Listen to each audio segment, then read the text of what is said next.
Εισάκουσον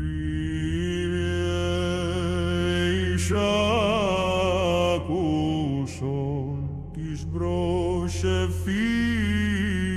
μου, ενώτισε την δεησήν μου, εν τη ειρλία σου εισάκουσον μου, εν τη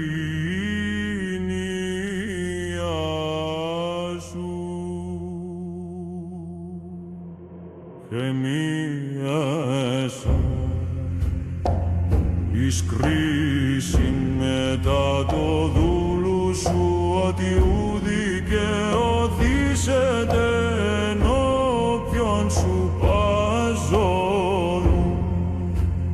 Τάτι κατεδίωξεν ο εχθρός την ψυχή μου, εταπείνωσεν εις την ζωή μου, εκάθισε με εν σκοτεινούς, σε νεκρούς αεώνων.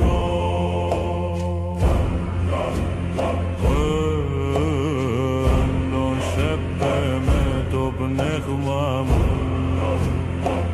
εν εμέ ταράχθη η καρδία μου.